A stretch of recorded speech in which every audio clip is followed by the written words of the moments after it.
Hello guys! Kumusta na po kayo? Welcome back po sa Lutong Pinoy sa Amerika. For today's video po tayo naman po ay mag-ihaw ng mga isda at saka po ng mga hipon. Babalutin po natin ng dahon ng saging tong ating mga isda mamaya. So ito po yung mga ating ihaw. Meron po tayo dyan isang malaking bangus. Tapos may pompano. Maglalagay tayo ng kamatis, sibuyas. Nagamit tayo ng ground black pepper, asin. Tapos itong ating mga gulay, pakukuluan natin mamaya. Tapos ito po yung ating hipon. Season natin siya ng paprika at saka lemon pepper seasoning salt. Okay guys, umpisahan na po natin ang pagbabalot natin mga isda. Sa mga bago po dito sa aming channel, sana po mag-subscribe kayo sa Lutong Pinoy sa Amerika. Maraming salamat po. Lagyan natin ng paprika yung ating mga hipon at saka ng lemon pepper seasoning salt. Mix natin sila.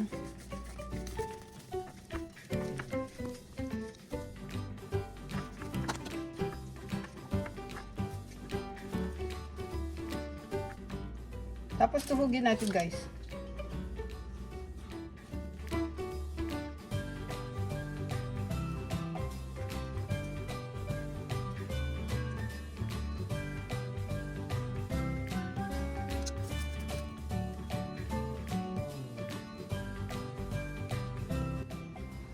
Ngayon sunod naman natin yung ating mga gulay na ilalagay na palaman sa ating mga isda. Lagyan natin ng asin.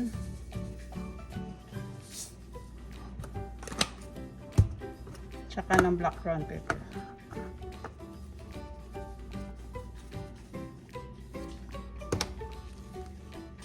Natin.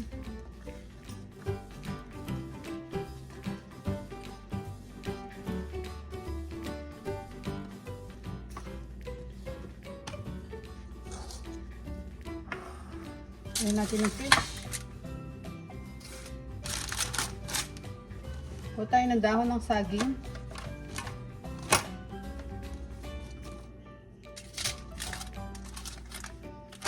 Lagyan muna natin ng asin yung ating bangus.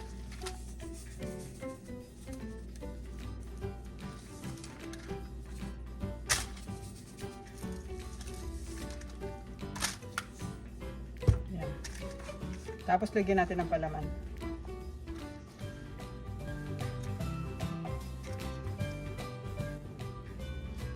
Fold natin.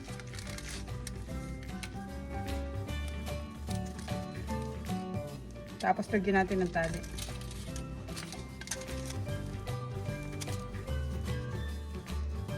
Binalutan ko lang sila muna, pero mamaya pag ginihaw na natin para hindi lang sila agad masunog, tatanggalin din natin tong dahon ng saging na binalot natin sa kanila.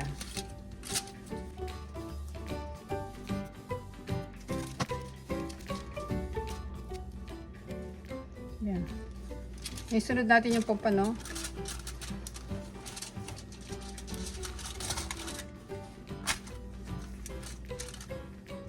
Lagyan natin ng konting asin.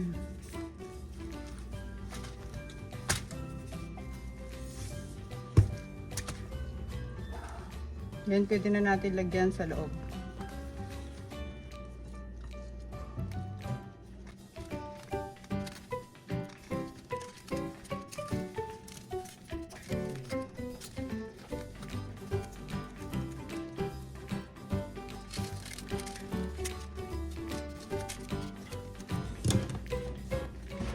Ito na guys yung ating mga isda. Ready na silang iihaw sa labas.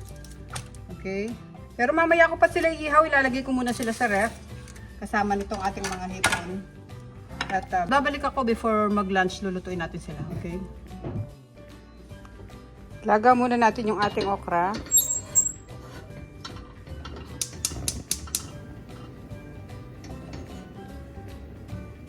Okay, kumukulo na. Pwede na natin ilagay yung ating mga okra.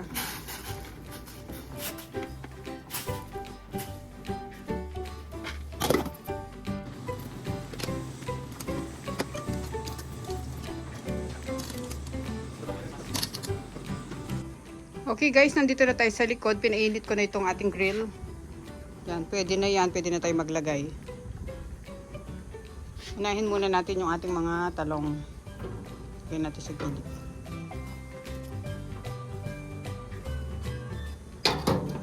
Tapos sunod ko yung mga isda.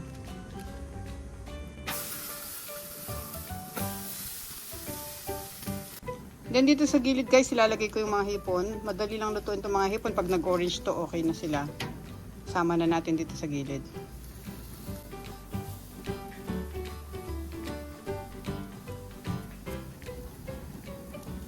Ayan. Takpan natin para maluto agad sila. Check natin yung mga hipon, baka nasunog na. Ayan, pwede na natin sila baligtarin. Sunog na yung handle niya.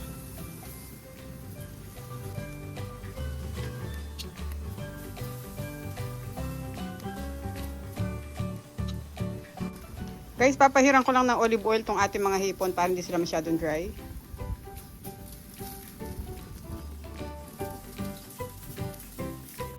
Baligtarin na rin natin itong mga eggplant o yung ating mga talong. Ayan.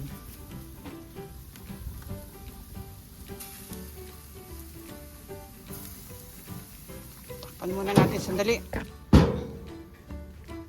Okay, tanggalin na natin yung mga shrimp. Pwede na to.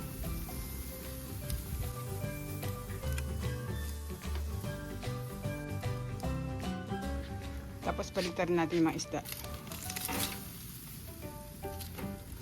Kaya binabalutan ko muna guys ng dahon ng saging ang mga isda. Para hindi sila kaagad masunog.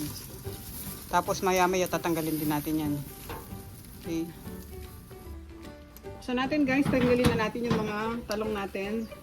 Yan o, malambot na sila. Yun, pumutok pa yung isa. Yan. Pwede na ito. Super lambot na. Itong isda na lang hinintay natin.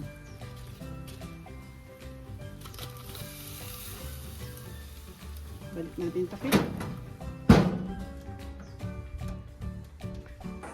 Okay guys, palagi ko okay yung mga isda natin. Medyo chinik-check ko lang sila mayat maya kasi ayaw kong masunog yung mga isda. So tingnan natin. Tanggalin na natin itong dahon. Yan. Kasi minsan pag nagluluto tayo ng isda, sunog siya sa labas pero hindi siya luto sa loob. Kaya binabalutan natin ng dahon ng saging. Pero palagay ko luto na itong mga to.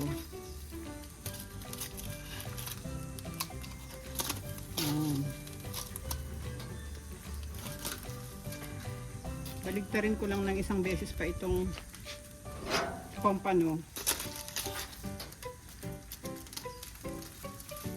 Para matignan natin. Ano ko yung dahon. Kasapinan ko siya ng dahon guys.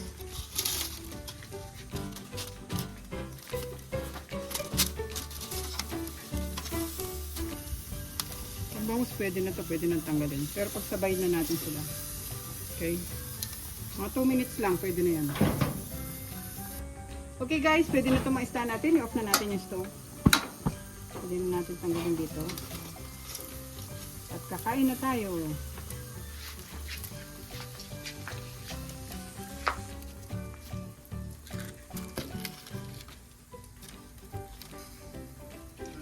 Okay guys, ito po tapos na yung ating mga inihaw na isda at ang ating shrimp. Meron pa tayong nilagang okra at inihaw na talong. Napakasarap po niyan. Kain na po tayo guys. Maraming salamat po ulit sa panonood. Ingat po tayong lahat. At sana po pag-check niyo yung other videos namin at mag-subscribe po kayo sa Lutong Pinoy sa Amerika. Thank you so much po.